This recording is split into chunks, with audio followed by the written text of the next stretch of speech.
हरे कृष्णा। जय श्री राधे राधे। जय श्रीमन नारायण। देवकी नंदन ठाकुर जी पूज्य श्री गुरुदेव जो कथा कर रहे हैं, गुरुदेव बहुत पावन कथा का सभी लाभ ले रहे हैं, आनंद ले रहे हैं। श्रीमद् भागवत कथा का सभी प्रिय भक्त रसपान कर रहे हैं।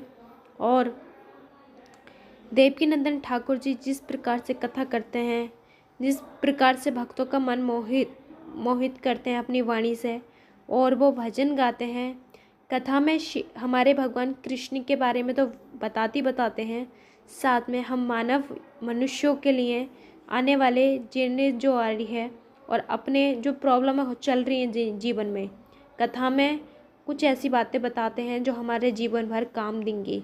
जो हमें डॉक्टरों ऐसी बातें भी होती हैं कुछ जो हमारे शरीर को बहुत स्वस्थ मन बातें होती हैं, जो डॉक्टरों की दवाइयाँ खा के हम उसको सही करने की कोशिश करते हैं। कुछ ऐसे उपाय बताते हैं जो देवकी नंदन ठाकुर जी उसको बताते हैं और अपने मुसीबतों का समाधान प्राप्त हो जाता है।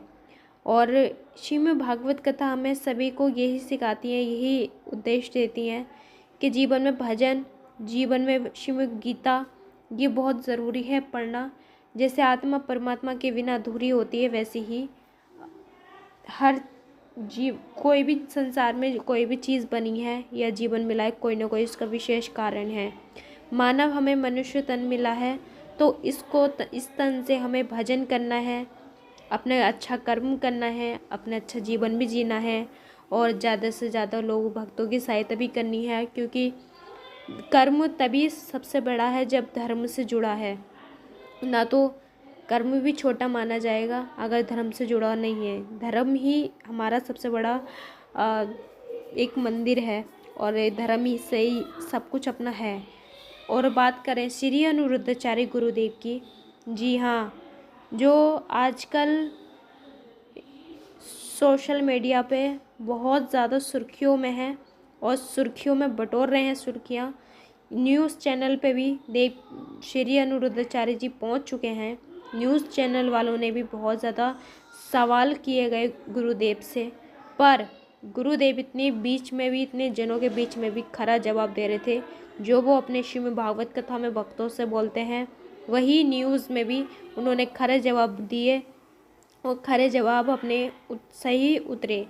वो उनका जो भक्तों को सिखाते हैं, उनका कोई ये नहीं मकसद होता कि मैं पॉपुलर हूँ, मतलब वायरल हूँ, मैं अपनी इनकम बढ़ाने के लिए, अपने फॉलोअर्स बढ़ाने के लिए, अपने सब्सक्राइब बढ़ाने के लिए मैं मोटिवेशन दूँ या ऐसा कुछ नहीं है।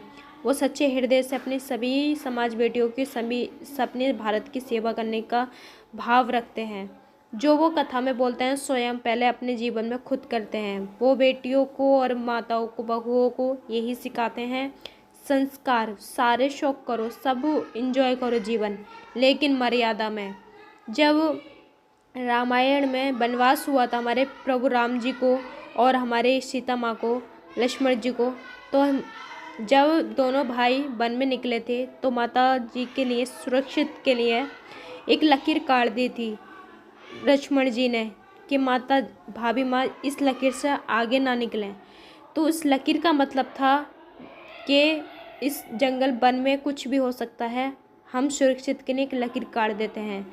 तो वैसे तो ये जीवन जो हम दुनिया में संसार में आए, इस संसार में कुछ भी हो सकता है। अगर हम अपनी थोड़ी मर्यादा रखेंगे तो हमारे लिए हित के लिए अच्छा होगा।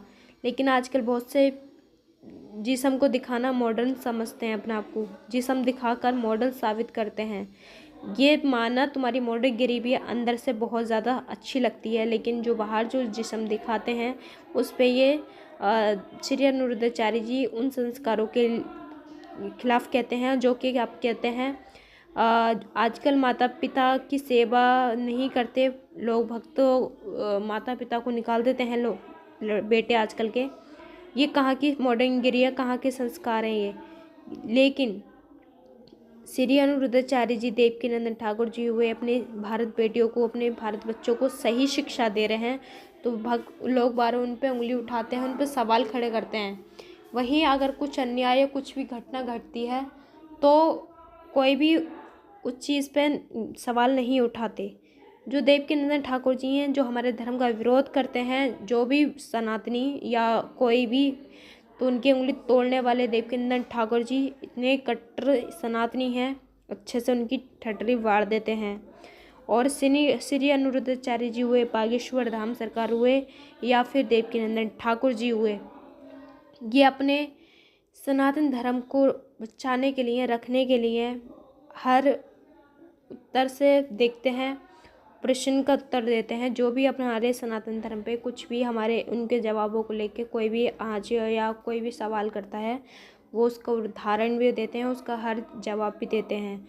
श्री अनिरुद्धाचार्य जी जो इतनी माताओं की सेवा करते हैं, 30,000 भक्तों की सेवा रोज़ होती है। जो अन्न क्षेत्र जो प्रसाद बंटता है, रोज़ लाखों भक्त प्रसाद को ग्रहण करते हैं, यहाँ तक कि बांदर भी और गौ माता भी, 280 माताएं भी, और 150-200 बच्चे भी, और हज़ारों भक्त भी, जो अन्नपूर्णा अन्न क्षेत्र प्रसाद रोज़ाना ग्रहण करते हैं। बहुत ही ज़्यादा महान सेवा कर रहे हैं गुरुदेव, और सर अपने सनातन धर्म का नाम रोशन कर रहे हैं, और अपने वृंदावन का नाम रोशन कर रहे हैं। उनका उद्देश्य है बस सेवा करना, और अपने भारतीय को, अपनी संस्कृति जो उनको ज्ञान है वो सभी को देना, और संस्कृति को आगे लेके जाना, और संस्कार वो भक्तों में डालना जो उनके अंदर है। लेकिन कुछ भक्तों को अच्छा नहीं लगता, तो कोई बात नहीं, चलो ये सब छोड़ो। कोई जिसको अच्छा नहीं लगता वो अपने ना देखें, ना फॉलो करें, और अपने जो मन में आए वो करें। लेकिन अब देख रहे हैं जो संस्कृत हमारे गुरुदेव अपने आगे बढ़ा रहे हैं, और काफ़ी इन सेवाओं को देखकर हर भक्त के हृदय में बहुत प्रेम जागता है, और नंबर 1 कथावाचक हैं। आज भी इनका इतना बड़ा नाम है, और इतने कम समय में इन्होंने इतना बड़ा नाम करा है, और इतना कुछ जीता है, और काफ़ी सेवाएं करते हैं, सभी माताओं की दुआएं पाते हैं।